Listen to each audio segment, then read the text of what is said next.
Nick Macpherson, Lord Macpherson, thank you so much for joining us on TNG this morning. Good to be here. Before we get into some proper questions, let me just put this to you first off. You have become a must-follow on Twitter. You're quite prolific. You have a cult-like status whenever you tweet. Why do you do it as a grand dame of the Treasury? You still like to have your say, presumably?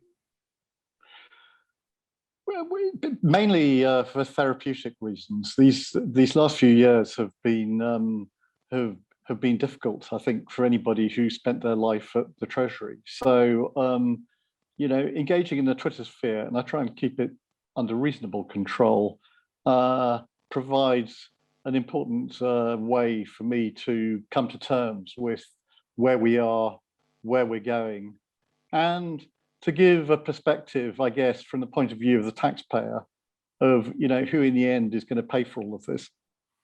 Well, let's get into all of that, though I was very keen to see you tweet about the SAJ the other day. That was my one contribution to British journalism, by the way, coming up with the SAJ, or at least reporting that he called himself the SAJ. So I'm grateful you're adopting that.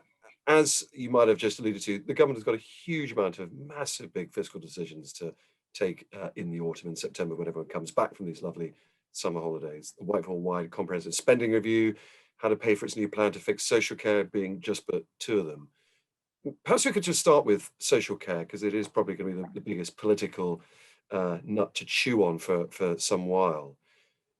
First, the Dill-Knot model. Now, that's the model the government seemed to want to adopt. The Dill-Knot plan, the plan written by Andrew Dill-Knot, had been around for a very long time, since in your time in the Treasury. In fact, I'm sure you looked at it then. And basically, it's one where the government and the taxpayer take on much of the burden of it. After you spent £50,000 or so on your care, the government or the taxpayer will then pick up the rest of it. It's a very generous plan, but very expensive too, potentially, some £10 billion all in.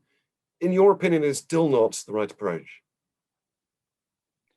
Probably not. I think it was a proposal of its time, and it was a time when there was much more money available.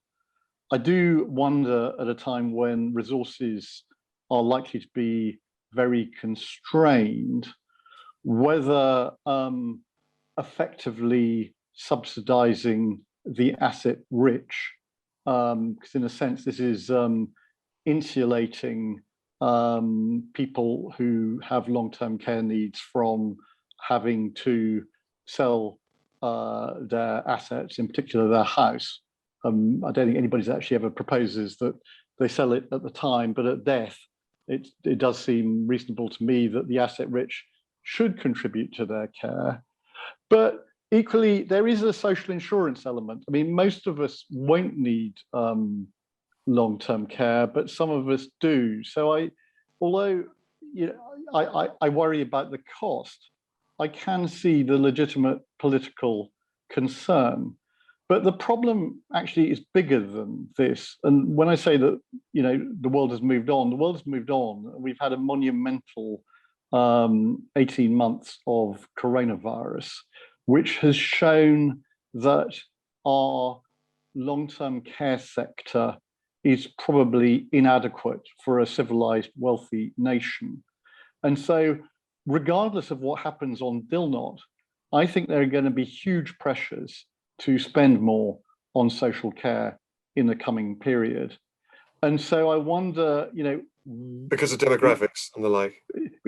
Partly demographics, because this is the year when the long predicted demographic time bomb, this is the decade where that just begins to build up year after year after year.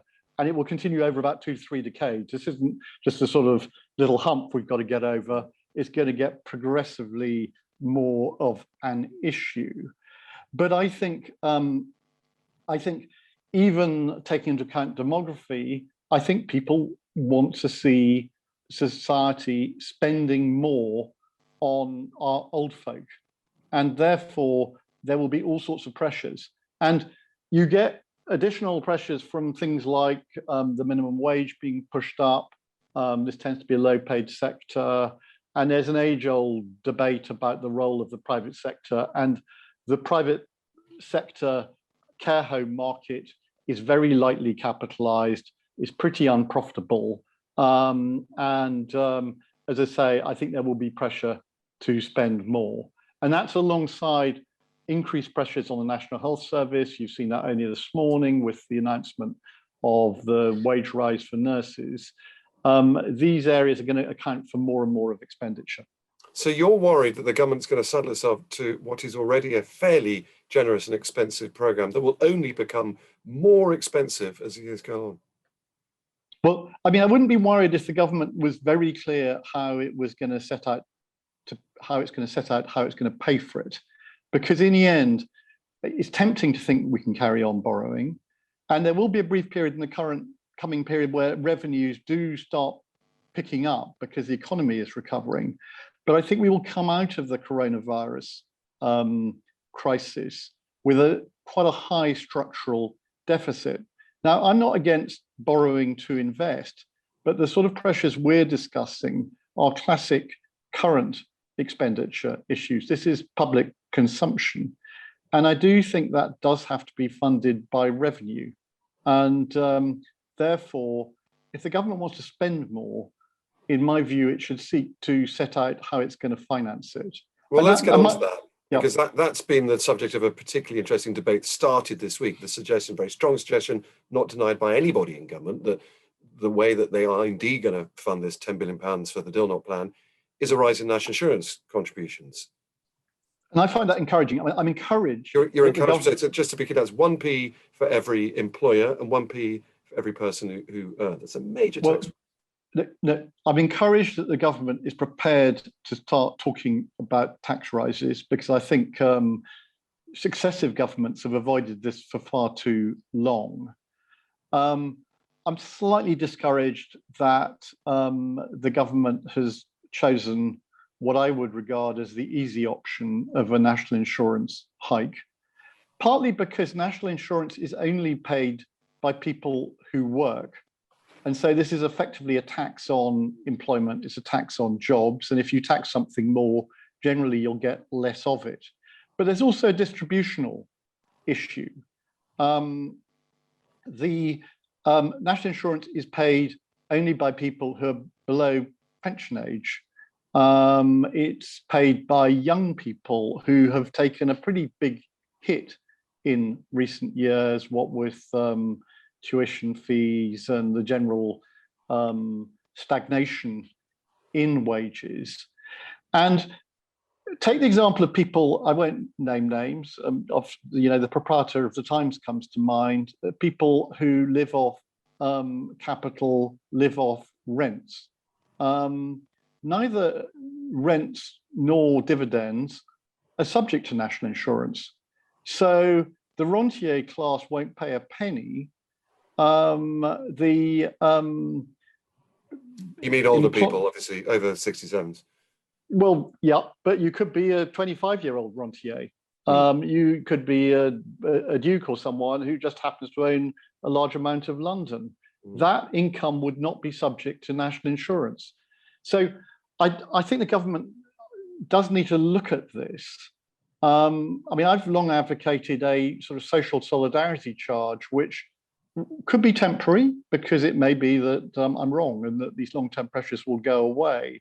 But a social solidarity charge to pay for some of the consequences of coronavirus, if we want to have a more expensive health service, a more expensive social care sector, let's pay for it.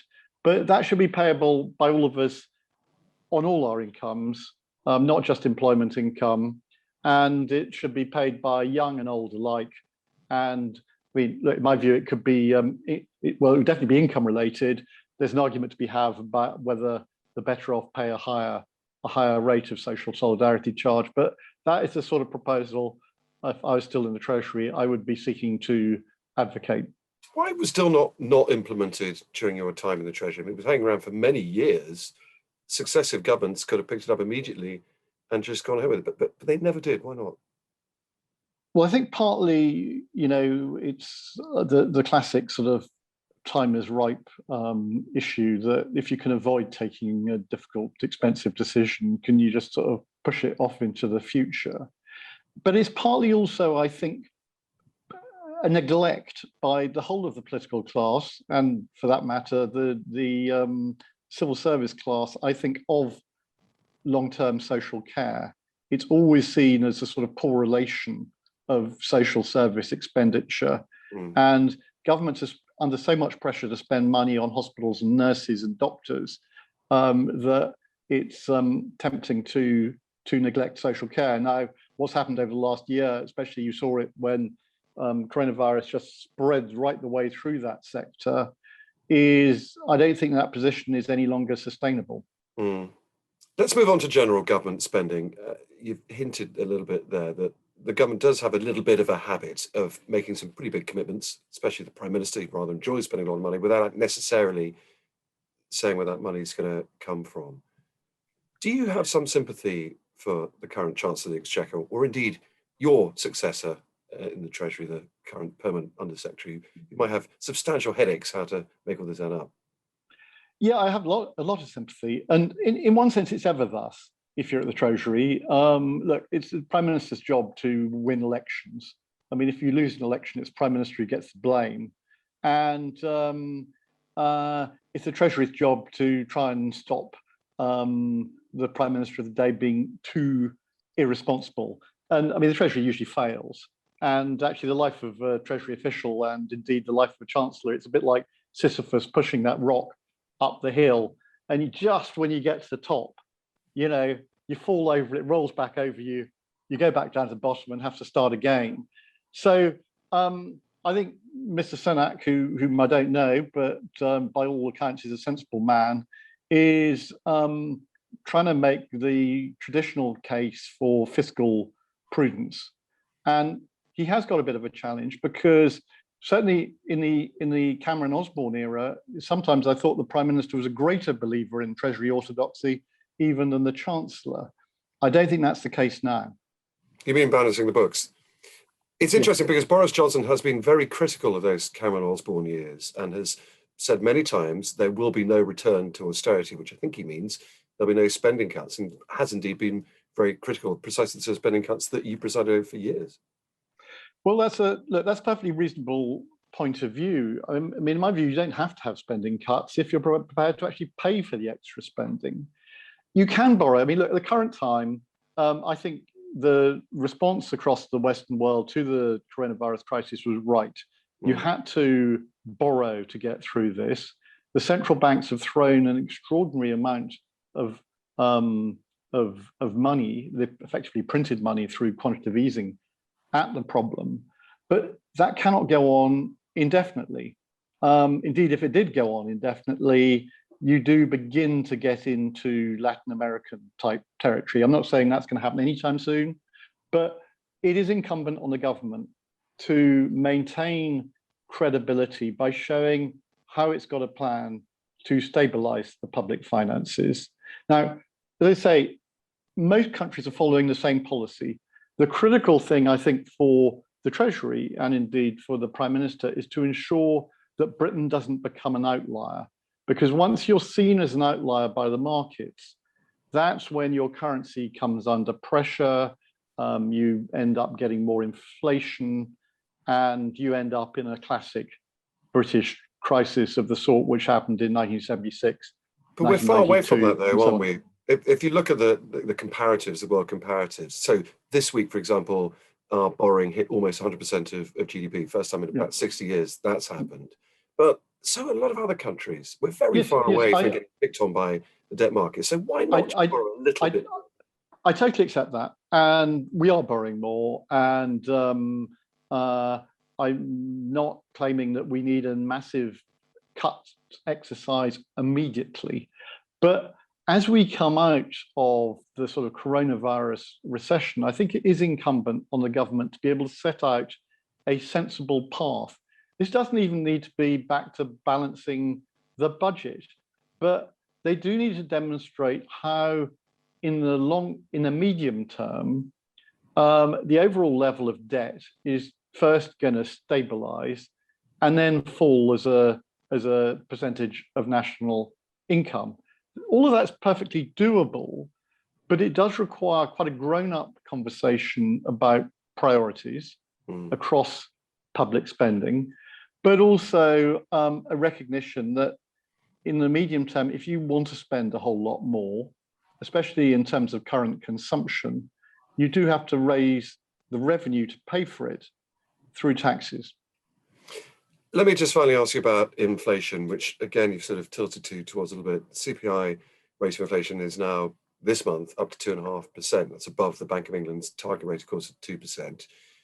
And it's expected to climb further. Some say it will, some say it's just temporary and it will naturally fall down again.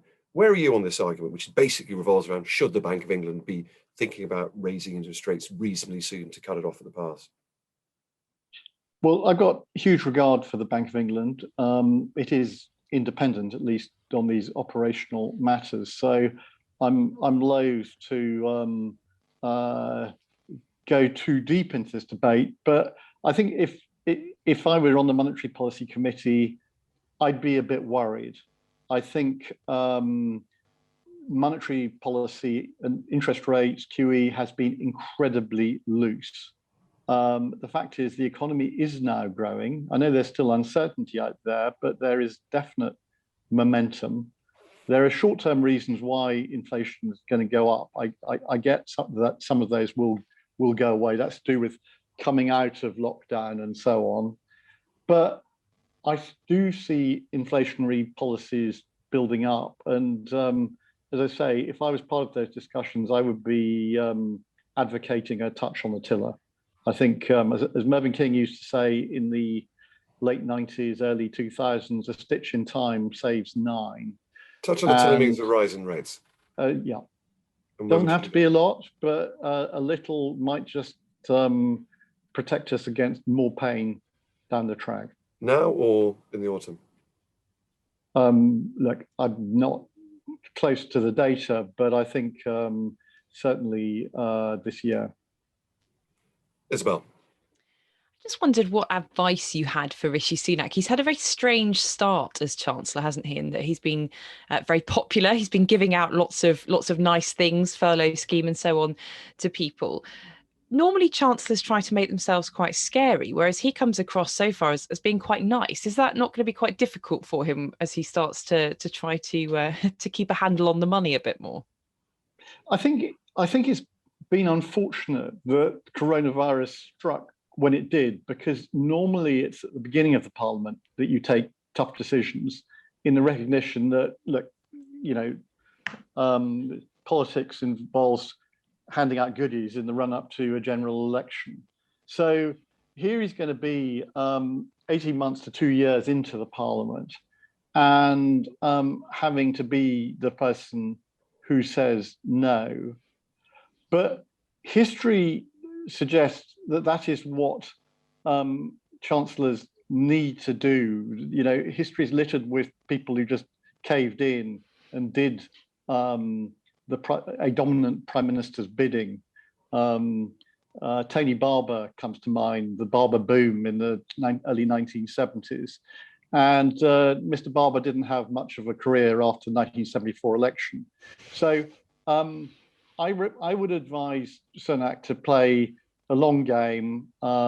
He's got to stand up for the taxpayer. He's got to be a counterweight. Doesn't mean that he starts briefing against the Prime Minister or anything like that. I think he's obviously got a good relationship with him, and long may that continue. But someone has to worry about the economy and about the public finances. And I think actually if he makes the right decisions, his reputation will actually rise, even if he becomes unpopular in the short run. And if he does that, he'll have a great future ahead of him. What about the negotiations that have been going on, not just over social care, but more widely on health, whether it's NHS workers' pay or the backlog in treatment? How does the Treasury view the health department and the NHS? Is it, there's a lot of resentment in Whitehall from other departments who don't get the money sort of poured into them in the same way as the health department does. Is that a view that the Treasury has, that it's a bit of a sort of plug hole for money?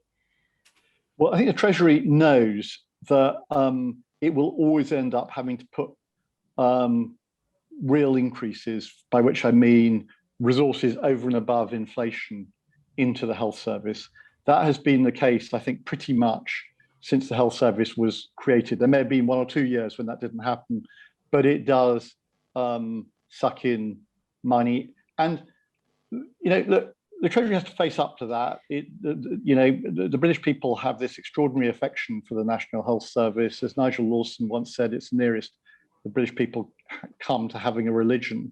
And so the politics are, you have to put more money into the health service. The challenge then is, how do you finance that? Are there other things you can cut back? I mean, for example, I would be wanting to have a very hard look at the triple lock for the state pension, partly because at the current time, actually, the old folk tend to be getting most of the benefits from government, and it's the younger generation who are tending to find life a bit more difficult. But again, the politics of the state pension are really difficult.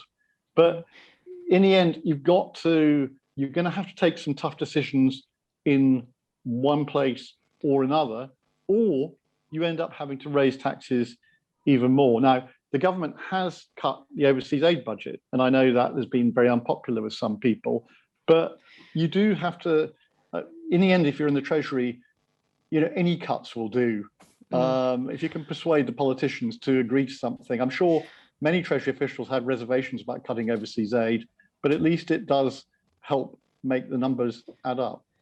Does the NHS waste a lot of that money, though? I mean, there's always a sort of promise within these negotiations for the health service to become more efficient, for reforms to accompany that money. And so something that Simon Stevens has often promised in private. Is the Treasury a little bit exasperated from time to time that the health service doesn't actually seem to ever come up with those efficiencies? Well, the Treasury has always been interested in reform and linking money to reform. I think it's fair to say that progress has been slow and variable, and often actually doesn't really involve genuine productivity improvements. It just involves rearranging the deck chairs and changing structures. And it would be nice to see reforms which actually can convert inputs into greater output, because the inputs are massive. Nick, we need to wrap it up, but let me just give you one final cheeky one before we go. It's come to my attention that you had precisely the same education as the Prime Minister's Boris Johnson, from the age of 8 till about your mid-20s. You both went to Ashdown House Prep School, Eton College, Balliol College, Oxford. Are you two peas in a pod? I think it may be a reflection of the diverse nature of those institutions that you can go through them and end up as very different people. But, Boris Johnson can speak ancient Greek rather better than I can. And so you have to admire him for that. Very diplomatically put. Nick Macpherson, Lord Macpherson, thanks so much for talking to us on TNG this morning. Appreciate your time.